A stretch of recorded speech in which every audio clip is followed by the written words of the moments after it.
Okay, so we've been through this crisis, and there are all sorts of explanatory formats out there, and it's interesting to look at the different genres. One genre is that it's all about human frailty. I mean, Alan Greenspan took refuge in the fact it's human nature, he said, you can't do anything about that. But there's a whole world of explanations that kind of say it's the predatory instincts, it's the instincts for mastery, it's the delusions of investors and the greed and all the rest of it. So there's a whole range of discussion of that. And of course, the more we learn about the daily practices on Wall Street, we kind of figure there's a great deal of truth in all of that. The second genre is that there's institutional failures. The regulators were asleep at the switch. The shadow banking system innovated outside of their purview, etc., etc., etc., and therefore the institutions have to be reconfigured, and it has to be a global effort by the G20, something of that kind. So we look at the institutional level and say that has failed and that has to be reconfigured.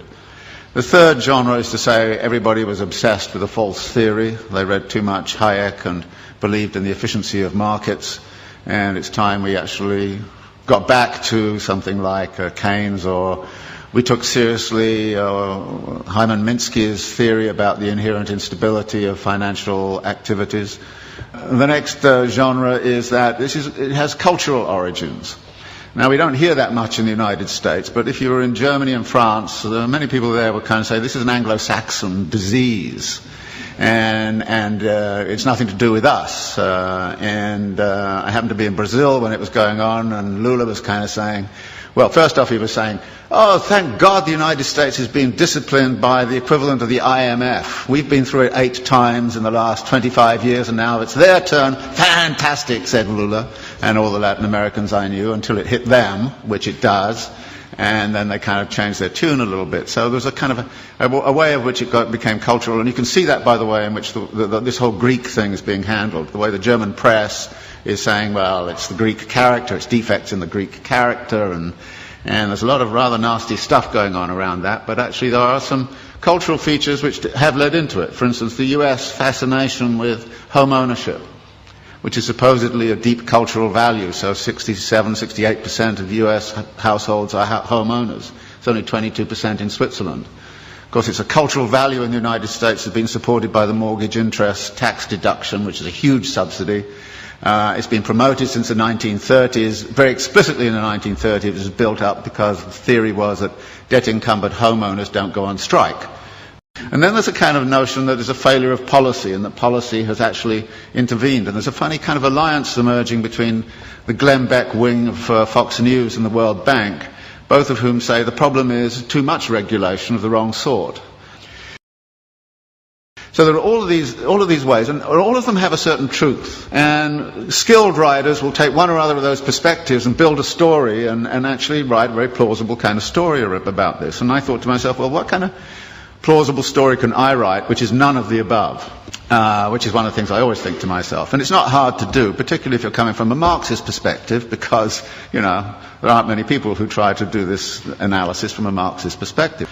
And I was really clued into this by this thing that happened at the London School of Economics about a year and a half ago, when Her Majesty the Queen asked the economists, how come you guys didn't see this thing coming? I mean, she didn't say it exactly that way, but, it's just the sentiment.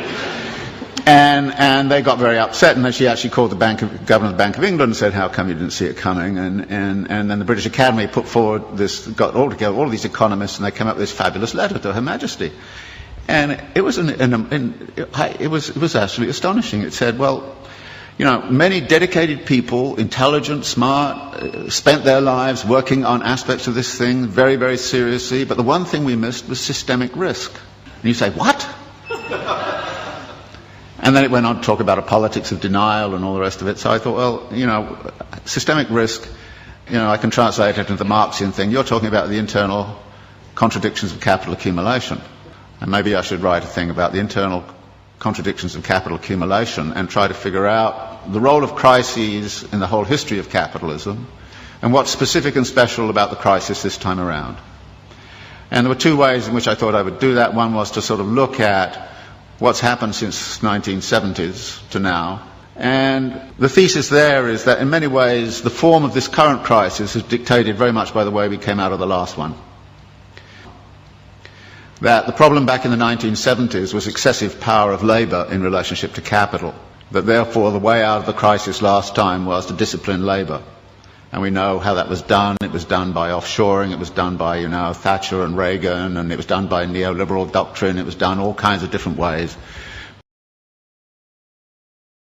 But by 1985 or 86, the labour question had essentially been solved for capital. It had access to all of the world's labour supplies. Nobody in this particular instance has cited greedy unions as the root of the crisis. Nobody in this instance is saying it has anything to do with excessive power of labour. If anything, it's the excessive power of capital, and in particular the excessive power of finance capital, which is the root of the problem. Now, how did that happen? Well, we've been, since the 1970s, in a phase of what we call wage repression, that wages have remained stagnant. The share of wages in national income right throughout the OECD countries has steadily fallen. It's even steadily fallen in China, of all places. So that there are less and less being paid out in wages. Well, wages turn out to be also the money which buys goods. So if you diminish wages, then you've got a problem with where's your demand going to come from? And the answer was, well, get out your credit cards. We'll give everybody credit cards. So we'll overcome, if you like, the problem of effective demand by actually pumping up the credit economy. And American households, British households have all roughly tripled their debt over the last 20, 30 years. And a vast amount of that debt, of course, has been within the housing market. And out of this comes a theory which is very, very important, that capitalism never solves its crisis problems. It moves them around geographically. And what we're seeing right now is a geographical movement of that. Everybody says, well, okay, everything's beginning to recover in the United States, and then Greece goes bang, and everybody goes, what about the pigs, And it's interesting. You had a finance crisis, which is in the financial system. You've sort of half solved that, but at the expense of a sovereign debt crisis. Actually, if you look at the accumulation process of capital, you see a number of limits and a number of barriers. And there's a wonderful language that Marx uses in the Grundrisse, where he talks about the way in which capital cannot abide a limit. It has to turn it into a barrier which it then circumvents or transcends. And then when you look at the accumulation process, you look at where the barriers and limits might lie. And the simple way to look at it is to say, look, the typical circulation process of accumulation goes like this. You start with some money, you go into the market and you buy labour, power and means of production, and you put them to work with a given technology and organisational form. You create a commodity which you then sell for the original money plus a profit. Now, you then take part of the profit and you recapitalise it into an expansion for very interesting reasons. Now, there are two things about this. One is there are a number of barrier points in here. How is the money got together in the right place at the right time in the right volume?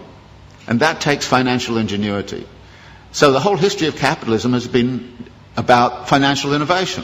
And financial innovation has the effect of also empowering the financiers. And the excessive power of the financiers can sometimes, they do get greedy, no question about it. And if you look at financial profits in the United States, they were soaring after 1990. They're going up like this. Profits in manufacturing were coming down like this. And you could see the imbalance. In this country, I think the way in which this country has sided with the City of London against British manufacturing since the 1950s onwards has had very serious implications for the economy of this country. You've actually screwed industry in order to keep, financiers happy. Any sensible person right now would join an anti-capitalist organisation. And you have to. Because otherwise we're going to have the continuation. And notice it's a continuation of all sorts of negative aspects. For instance, the racking up of wealth. You would have thought the crisis would have stopped that. Actually, more billionaires emerged in India last year than ever. They doubled last year. The wealth of the rich, I just read something this morning, in this country has accelerated. Just last year, what happened was the leading hedge fund owners got personal remunerations of $3 billion each in 1 year. Now, I thought it was obscene and insane a few years ago when they got 250 million. But they're now hauling in 3 billion. Now, that's not a world I want to live in, and if you want to live in it, be my guest. I don't see us debating and discussing this. I don't have the solutions. I think I know what the nature of the problem is. And unless we're prepared to have a very broad-based discussion that gets away from, the normal kind of pablum you get in the political campaign, and, you know, everything's going to be okay here next year if you vote for me, you know, it's crap. You should know it's crap, and say it is. And we have a duty, it seems to me, those of us who are academics and seriously involved in the world, to actually change our mode of thinking.